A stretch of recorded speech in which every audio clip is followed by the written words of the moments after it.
Welcome, game chasers everywhere, to episode 10 of the Collecting Confidant with your host, GunstarHero. And I'm back this week with something a bit different. For the first 9 episodes, I was concentrating on doing previews of upcoming pre-orders for Limited Run and Special Reserve and all of those limited print websites, which has been great. And also a thank you to all the new subscribers and all the people posting in the comments. Love you all, and keep watching, keep liking, and I'll keep putting out all that great content. This week, however, I'm going to do something a bit different, which I've been wanting to play with for a bit, in the idea of doing reviews of games I've already purchased and then doing a price check to see where it's at and if it's still reasonable to purchase even on eBay or via private sellers. So this week, we're going to do something very special. We're going to be talking about Scott Pilgrim vs. the World, the game, which came out a long time ago, back in August 10th, 2010 for the PS3 and Xbox 360, was delisted in December of 2014, and then got a remastered re-release with all DLC on January 14th, 2021 to coincide closely with the film's 10-year anniversary. So let's go into some background and to why this is a very special physical release for a very beloved, let's say, 7th gen game release. Scott Pilgrim, like I said, originally came out on the PS3 and Xbox 360 about 3 days before the film adaptation of the original graphic novel. Now, the game itself, although it does share some similarities with the 2010 film that stars Michael Cera, this game is more based on the actual graphic novel, which was designed and created by Brian Lee O'Malley, who is actually a hometown hero. He came from the same town as mine, London, Ontario, Canada, and we actually went to the same film school as well, Western Ontario University, albeit we didn't go at the same times, but we are from the same area, and a little bit of hometown pride knowing that Scott Pilgrim comes from my neck of the woods. So this game was an instant hit, was pretty big on PS3, 360. I played it quite a bit back in the day. It was updated with some DLC. We'll talk about the game in a bit, but I want to get into some of the history first. So the game comes out in 2010, December 2014. They run into licensing issues, and all of a sudden, both the 360 versions and the PS3 versions get delisted. So this caused a bit of an uproar in the industry, and for quite a while, fueled that debate between physical collectors such as myself and digital game collectors as to the importance of game preservation. For the longest time, Scott Pilgrim was one of the victims, kind of like PT on the PS4, of getting lost in the digital ether. So basically, when these games get delisted, if you haven't actually purchased it and can't access your download history, you're out of luck. So from basically 2014 to 2021, anybody who hadn't previously purchased Scott Pilgrim vs. the World, the game, couldn't get their hands on it. And believe me, Limited Run and all these sites were getting bombarded for the longest time saying, where is Scott Pilgrim? Can we get a physical copy of Scott Pilgrim? Where is it? Well, in May of 2020, Brian Lee O'Malley, with the film's 10-year anniversary approaching, started tweeting at Ubisoft saying, hey, can we get a remaster of the game already? Well, he did tweet in August of 2020 that Ubisoft had gotten back to him, and then lo and behold, they made the announcement in September 2020 that the game was coming out in January 2021, fully remastered for all platforms, including Amazon Luna, PC, PS4, Switch, Xbox One, and even Stadia. So it was coming everywhere.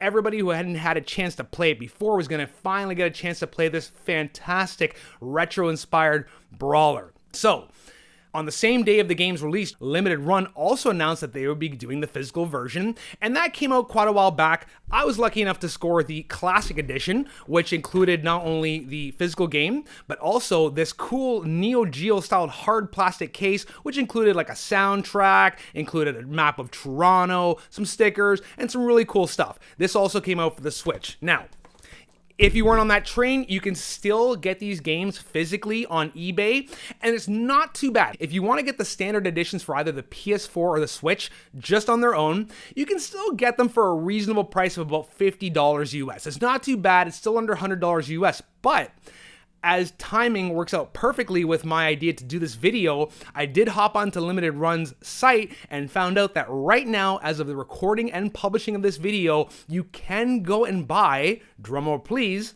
the retro editions of the Switch and PS4 versions while supplies last. Now, this is a special reprint of the games that were originally sold, and these were sold specifically at the Limited Run's physical store opening in North Carolina on April 30th. So there was a bunch of specific variants that were sold. These two were on the docket, and there were a lot of leftovers apparently, because you can go right now onto limited run games for about $65 US and secure either a copy for the Switch or the PS4, and you'll get the game or the cart depending on the platform you go with. Plus, you'll get an SNES style retro box, which I think is very cool. So, now that we've talked about a history of the development, let's talk about the game itself and why you should consider getting this brawler.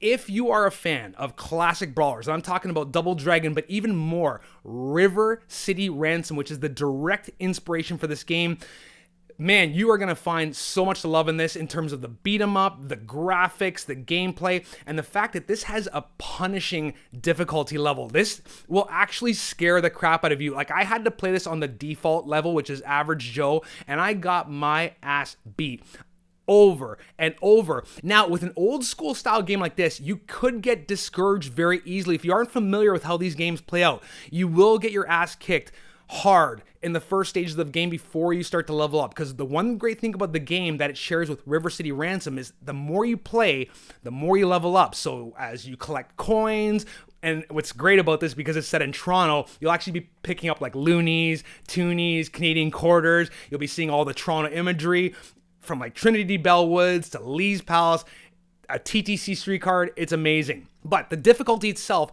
as long as you keep dying and playing, you will keep leveling up. You won't lose your progress. So as you start to gain more experience, level up your strength, your defense, and unlock new moves, you'll find yourself revisiting older levels that you're having a hard time clearing and just kicking butt on the next time through, to the point that once you start getting to about, say, level 5 or level 6 of the game's 7 levels, you'll start to steamroll over these enemies, and it feels so satisfying. That is, of course, until you get to the last level and you fight the 7th evil ex-boyfriend, and trust me, this is a nail biter. You are going to be in for quite a ride. I was screaming quite a bit at my TV. I apologize to my neighbors upstairs for some of the expletives that came out of my mouth during that, but hey, these old school games do that to me. They do bring out the wild side. So another really cool thing about the game, from a historical standpoint, it was, of course, developed by Ubisoft Montreal and Ubisoft Chengdu out of China,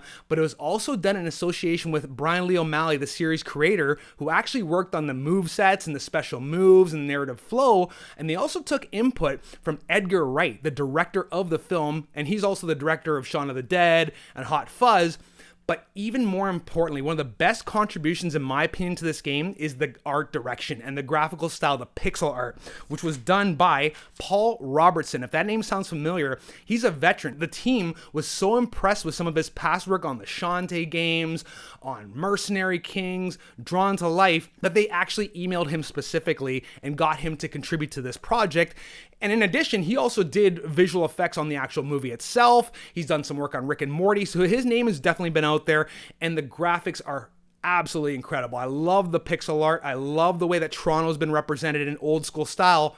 And then to top it off, you have this beautiful chiptune soundtrack done by the band Anamanaguchi. So there's just so much going on with this, and especially the challenge. It's just going to keep you coming back in terms of being able to level up, try out different characters and movesets, play this online up to 4-player co-op. You've got Battle Royale modes. You've got a nod to other old NES games like Super Dodgeball, and the nods itself are just incredible. Just the nostalgia. You've got nods to Double Dragon in this game, Turtles in Time, Super Mario 3, Golden Axe. This is just a retro lover's party with fantastic gameplay. I am so glad to see this game finally preserved on disc and cart.